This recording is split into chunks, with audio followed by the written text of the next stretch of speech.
Christopher Barron is a gay conservative. He just published a piece over at the Hill newspaper saying the real threat to gays in this country isn't President Trump, it's radical Islam. Here's part of what he wrote. While the faux battle over bathrooms rages on, a real war in the lives of LGBT people is being waged by Islamic extremists who have pledged the global elimination of LGBT people. Just this week, ISIS released photos of extremists in the Iraqi city of Mosul throwing a gay man to his death from the top of a building in the city. Chris Barron joins us tonight on set. Chris, thanks for coming on. Absolutely. What I find so strange, I understand why interest groups, divide the world into people who are for us and against us. That's fine, and it makes sense to me. But why would groups that claim to advocate for the interests of gay Americans also advocate for the admission of immigrants who hate gays? It absolutely makes no sense whatsoever. None whatsoever. I mean, look, we've had a conversation over the last couple decades about evolving, opinions, about evangelical Christians' opinions about LGBT people. And there's been a lot of legitimate criticism, and I think we've seen a lot of changing of hearts and minds.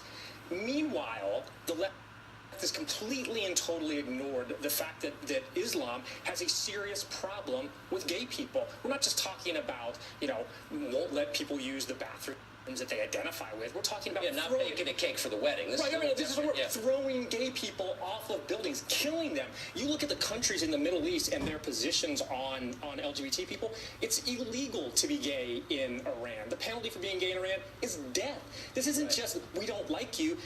We're talking about state-sanctioned murder of someone just for being gay, and the left turns a blind eye to it every single day. But so immigration plays a huge role in this. If you look at who supports Marine Le Pen in France, often decried as a fascist or whatever, anti-immigration person here, and she may not be a perfect person. She has a lot of gay support, though, in France, for the obvious reason, because she is opposed to making France more Islamic, and gay people in France see that as a threat to them, and why wouldn't they? Absolutely. Look, we did an LGBT for Trump event in Cleveland at the RNC, and Geert Wilders came and spoke. And he spoke eloquently about the need to protect gay people from radical Islam. And Marine Le Pen has done the exact same thing. And by the way, Donald Trump did it during the campaign. Donald Trump went out and said, I will protect gay people from the spread of radical Islam. Meanwhile, Hillary Clinton and the Clinton Foundation was shoveling tens of millions of dollars in from repressive regimes like Saudi Arabia.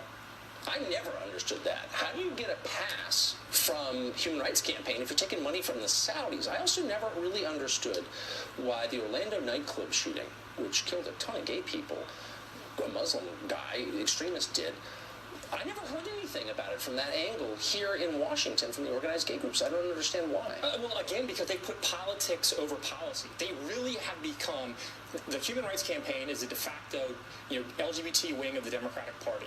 And that's fine. If that's what they want to do, that's fine. Right. They should admit that that's what they're interested in. They're interested in partisan politics, not actually protecting the lives of LGBT people. I mean, look, after what happened in Orlando, Donald Trump came out and gave an impassioned plea for gay votes and said, look, I'm not going to let this happen on my watch.